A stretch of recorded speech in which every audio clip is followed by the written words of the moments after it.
All right, it's been a minute since I pick up the camera and give you an update what's going on with the B48 swap.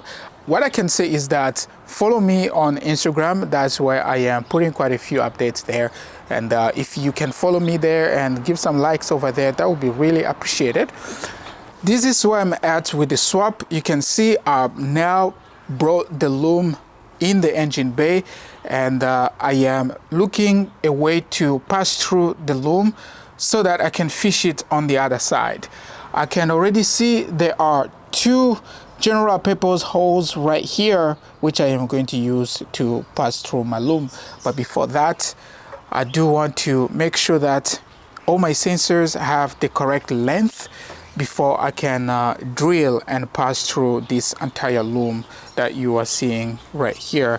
I don't have a lot actually. I only have 4 of these that I have to pass through over there. And the good thing is that I don't have to worry. Even if I remove all of these wires, I can easily put them back because you can see I've labeled every single wire on every single connector. Another thing I worked on is the CAN channel. I am working on getting some information from the ECU. I'm really pumped on how this setup is playing around, getting information from the FAM, which is right over here, the front electronic module, right, from CAN, and get the CAN information, pick it up from my PDM, and then PDM will also communicate with the ECU. Very pumped. I already managed to get the start, accessory, and so forth. Right now I am only reading. I haven't done the opposite on the sending. I am only reading for the moment, but I will be sending, for example, the speed sensor and know when the engine is running. I have to send that to the FAM so the FAM will know that the engine is running. That's the next thing I'll need to know, what the address, and so that I can send that information to the ECU, which is the FAM. I did try to fish from this side over here, but I was not getting a consistent signal from the back, so it wasn't useful for me using this side. One of the biggest thing that stopping me from moving forward is the GDI driver. I'm having some issues with the current GDI driver that I have. It's not working at all, and I need to figure out the best way to get that going. What is a GDI driver? So basically, these newer cars, they use direct injection, and direct injection, we only have a handful of standalone ECU that supports direct injection. You have ECU Master, you've got Link, and you've got Motec. Motec, it's very expensive. You're looking at $6,000 for that. Link ECU, I checked, it's also very expensive, but the one that I'm using, which is RAS EFI, is the one that I'm using. They do have a GDI driver, but that's the one I'm struggling to get working. But stay tuned on that.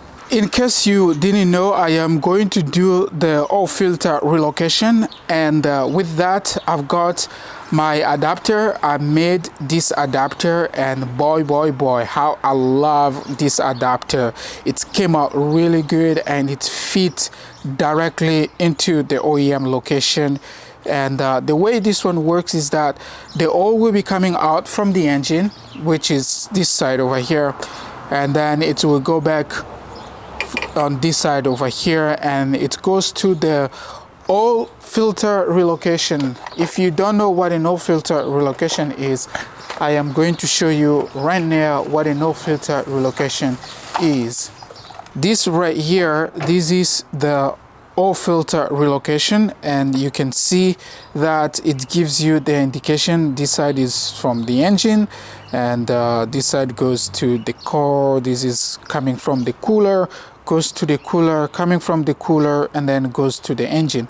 So the way it works is that coming out of here, and then it will go to here, goes to the oil cooler, and then come back from the oil cooler, get in here, and then it goes back into the engine.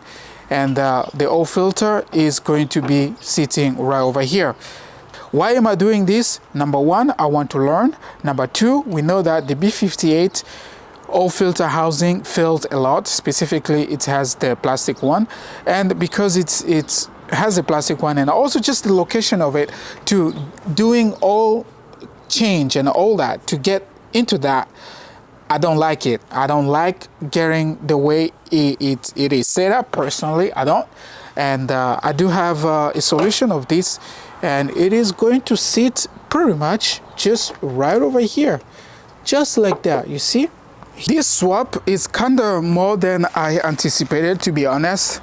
I thought by now I could have already cranked the car and doing all the other cosmetic stuff, but we have limited support on direct injection for aftermarket ECU. I found some people, you make some calls, I sent some emails, they don't want to respond.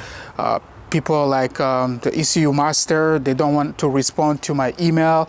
I took to the other guys, they didn't respond, so we're doing it on our own way.